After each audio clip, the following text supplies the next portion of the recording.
Hello again, everyone. I'm Dr. George Simon, and welcome to another edition of the new Character Matters program where we talk about what I consider to be the defining issue of our time, the character crisis that we have faced for several decades now, and that impacts every single aspect of our lives.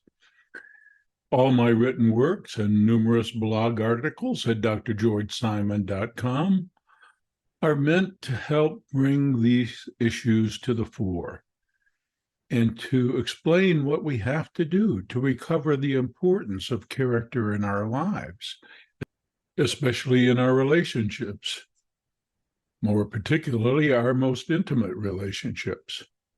Character matters. It always has. It always will.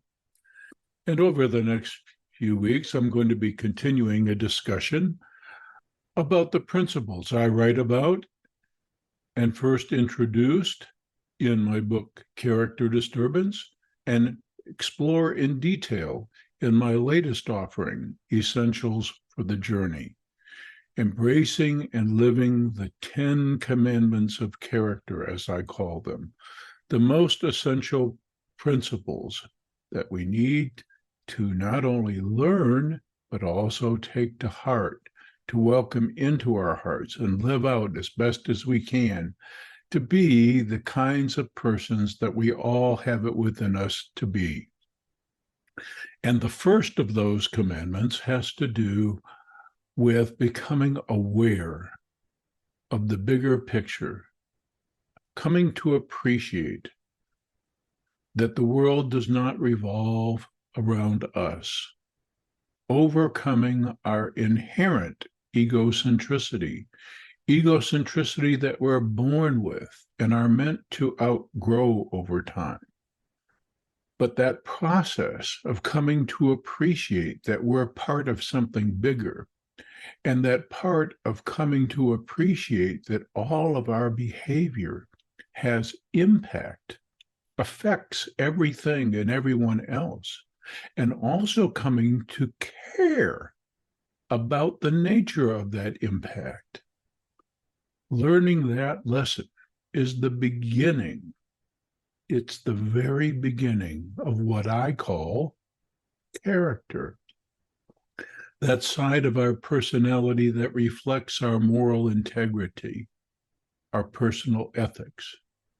And individuals on the narcissism spectrum have a real problem with this commandment, with embracing its principles. They are inherently exploitative and in different ways. And you will notice that I said narcissism spectrum. I can't emphasize that enough. You will hear me talk about that over and over and over again, because narcissism is not a one-size-fits-all phenomenon. We live in a culture that fosters, even rewards narcissism. And it takes on many different characteristics. There are different types of narcissism and different degrees of pathology associated with the different types and degrees of narcissism. Not all narcissists are alike. Some are much more dangerous than others. Some are much more toxic in their relationships than others. But one thing all narcissists have in common is they haven't gotten beyond the lessons meant to be learned in what I call the first commandment. They haven't overcome their inherent egocentricity, and there are a lot of reasons for this. And it's not just egocentricity. It's a matter, as I mentioned just earlier, about caring about the impact one has on others and on everything around us and the world at large. And this kind of hostile attitude toward the bigger picture can arise in many ways. Not only are narcissists very different from one another, but their formative experiences are different too. And their innate traits and predispositions are different also. Some egocentricity, some grandiosity, some exploitative tendency is born out of a compensation for what a person didn't get in the way of positive regard and affirmation when they were younger. But not all narcissism is of that type. Some narcissism is malignant from the start, with persons being predisposed in ways inherently antagonistic to leading a civilized life, and some individuals, as opposed to being denied what they craved, are overly indulged right from the beginning, developing a massive sense of entitlement, thinking they should be able to do whatever they please, to whomever they please, whenever they please, so long as it benefits them. They are inherently exploitative in their relationships. And as I've written about before, at the beginning of a relationship, they might show incredible interest, and that in itself is intoxicating because it appears so much like regard, even though it isn't. A person can be interested in you for a lot of reasons, including having designs right from the beginning to exploit your good nature and maybe even exploit the situation that you bring to the relationship. Maybe it's financial exploitation.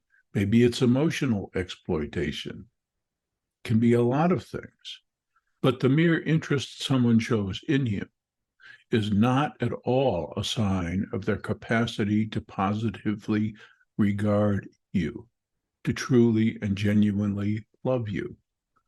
So all narcissists, regardless of type or degree, have problems with this first commandment of character, but for many different reasons and with many different outcomes. You'll hear me repeat these things over and over again because there is so much inadequate and misinformation out there. Everyone is an expert these days, including folks who have been on the receiving end of narcissistic behavior. Folks will generalize from their experience with a certain type of narcissist and insist that they know what all narcissists are like. Well, what they know is what their particular narcissist was like and how much damage they did. Now, I should say there's probably no such thing as a healthy or good narcissist, but some narcissists are more benign than others. And the capacity for exploitation really tells a tale. The desire for exploitation really tells a tale. The trouble exploitative narcissists have with the first commandment is they either don't or can't care enough about the nature of their impact on the rest of the world or on their relationship partners, the impact of their behavior, their desires, their manner of operating. They don't or can't care about the nature of that impact. They do only what serves them, only what pleases them. They are that egocentric and they are that uncaring.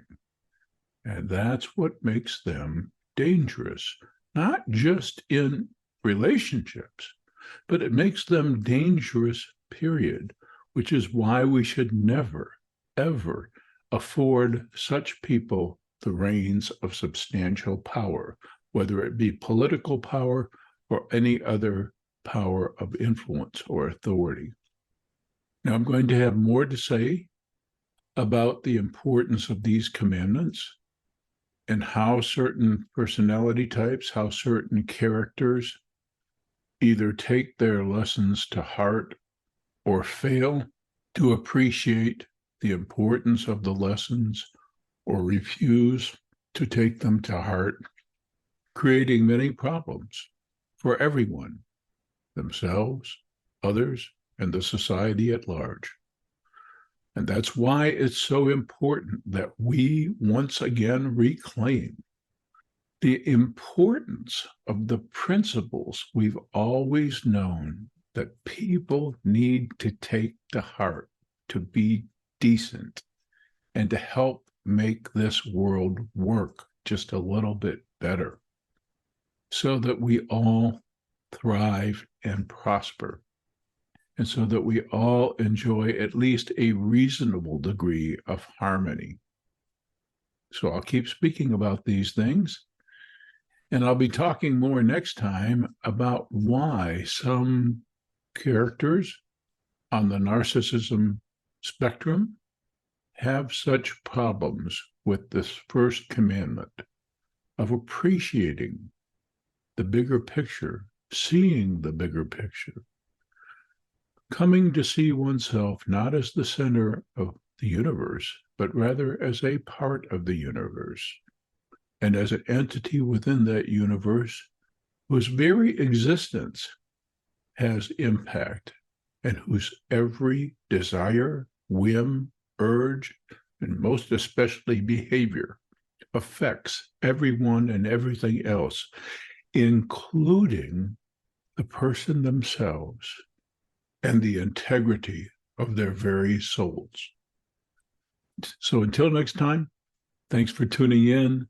I'm Dr. George Simon. Please avail yourself of all the many articles on the blog at drgeorgesimon.com, and of all my books, especially my most recent, Essentials for the Journey. Till next time then, take care.